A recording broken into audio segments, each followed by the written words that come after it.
Hello बच्चों, कैसे हैं आप सब और कैसी चल रही है आपकी पढ़ाई। लास्ट क्लास में हमने स्वयं करे 4.5 तक हल किया था, जिसमें हमने गुणा करना सीखा था कि कैसे पूर्ण संख्याओं का गुणा किया जाता है। साथ ही साथ हमने ये भी जाना था कि पूर्ण संख्याएं गुणा करते समय विनिमय नियम का पालन करती हैं। जिस तरह से योग करते समय पूर्ण संख्याएं विनिमय नियम का पालन करती हैं, उसी तरह से गुणा करते समय भी पूर्ण संख्याएं विनिमय नियम का पालन करती हैं। आगे हम जानेंगे गुणा से रिलेटेड कुछ और बेसिक कॉन्सेप्ट। आइए देखते हैं। देखिए, यहाँ पर हमें एक और नियम का पता चलता है। जैसे कि हमने योग करते समय देखा था कि योग के क्षेत्र में पूर्ण संख्याएं संयोग नियम का पालन करती हैं, उसी तरह से यहाँ पर भी देखिए ये बताया गया है कि गुणा के क्षेत्र में भी पूर्ण संख्याएं संयोग नियम का पालन करती हैं। ये संयोग नियम क्या है, ये हमने पिछले क्लास में जब योग का क्लास चल रहा था तब हमने जाना था। फिलहाल मैं इसमें भी बता दूंगा कि संयोग नियम क्या है। देखिए, संयोग नियम क्या हो रहा है।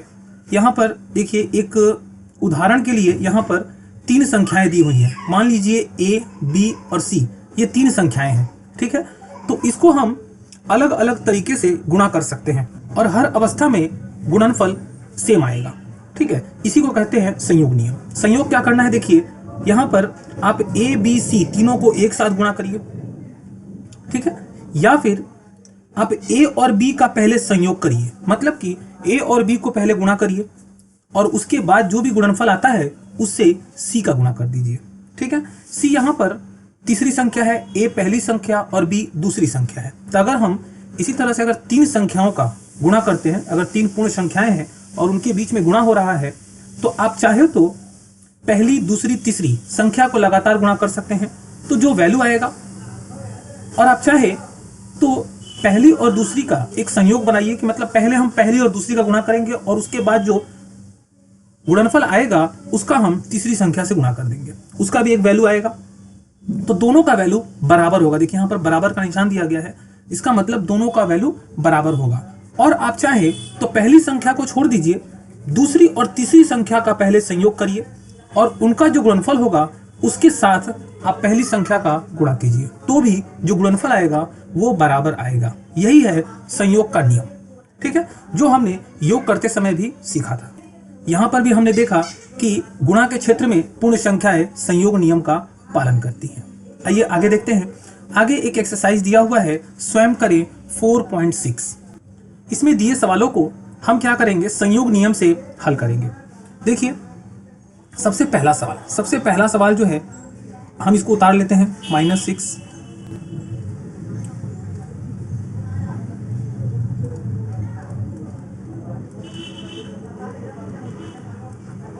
ठीक है।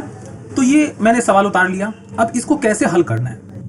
देखिए, जब हमें पता है कि पूर्ण संख्याएं गुणा करते समय संयोग नियम का पालन करती हैं, तो हम क्या कर सकते हैं, इनका संयोग करके आसानी से गुणा कर सकते हैं, ठीक है। तो पहले हम करेंगे इन दोनों का संयोग कर लें और फिर इन दोनों का संयोग कर लें और इन दोनों का जो गुणनफल आएगा उन दोनों में फिर हम गुणा कर लेंगे, ठीक है। तो सबसे पहले हम क्या करेंगे, 6 का गुणा 5 से करेंगे, 6 × 5 = 30, ठीक है।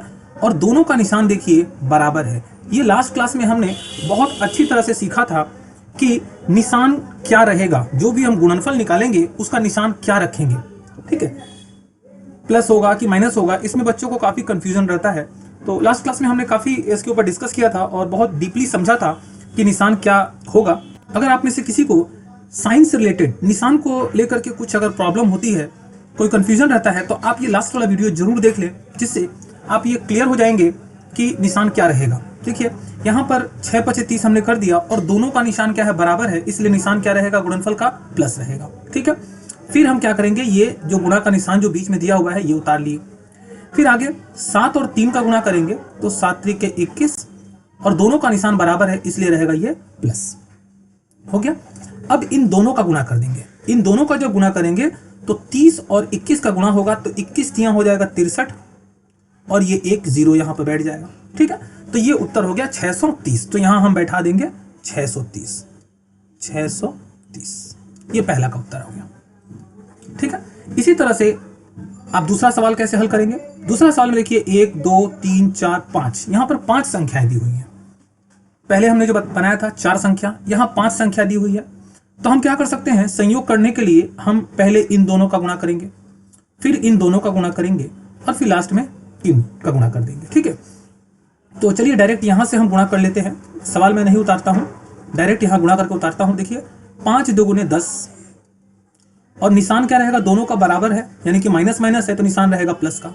फिर देखिए यहाँ गुणा का निशान ये वाला रख दिए, फिर 10 और 8 में गुणा होगा 80 और निशान क्या रहेगा, माइनस और माइनस, यहाँ प्लस रहेगा।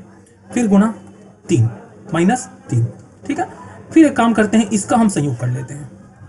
तो इसका संयोग करेंगे तो गुणा हो जाएगा 800, 10 का गुणा अगर 80 से करेंगे तो 800, फिर गुणे -3। ठीक है, अब 800 का गुणा हम 3 से करेंगे तो 8 3 के 24, यानी कि 2400। और देखिए यहाँ पर निशान इस बार अलग अलग निशान है, एक का निशान प्लस है, एक का निशान माइनस है, इसलिए गुणनफल का निशान होगा माइनस। ठीक है, तो ये हो गया -2400, -2400 इसका आंसर होगा, -2400। ठीक है, समझ में आ रहा है।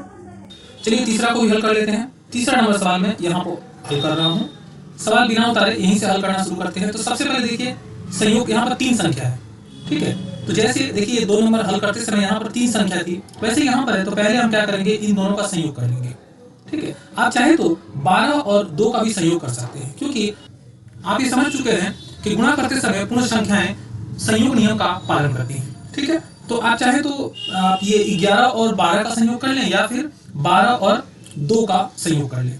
ठीक है, दोनों में से आंसर एक ही जैसा आएगा, कोई फर्क नहीं होगा। ठीक है, तो चलिए पहले हम ये 11 और 12 का गुणा करेंगे।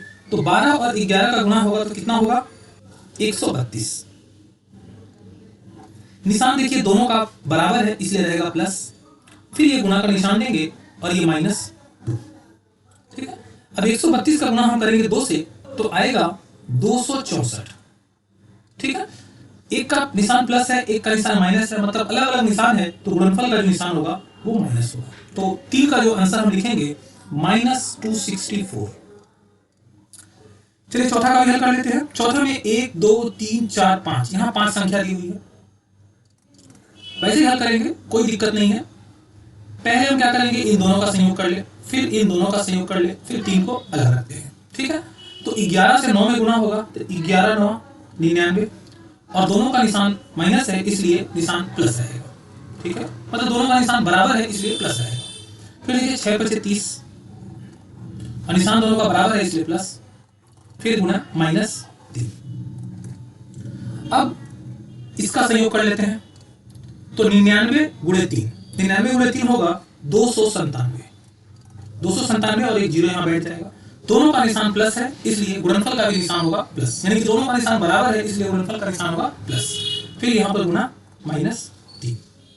ठीक है, अब -3 का गुणा हम करेंगे 2970 से, तो आएगा 8910। निशान क्या रहेगा, एक का देखिए प्लस है, एक का माइनस है, मतलब दोनों का अलग अलग निशान है, इसलिए गुणनफल का निशान होगा माइनस। ठीक है, तो चौथे का आंसर आ गया -8910। तो ये हमने स्वयं करे 4.6 में दिए 4 सवालों को हल किया, जिससे आप और भी अच्छी तरह से गुणा करना सीख गए हैं। चलिए आगे देखते हैं, आगे क्या हमें कोई रूल बताया जा रहा है कि नहीं। जिस तरह से अभी हमने सीखा संयोग का नियम, क्या उसी तरह से और भी कोई नियम है क्या, देखते हैं।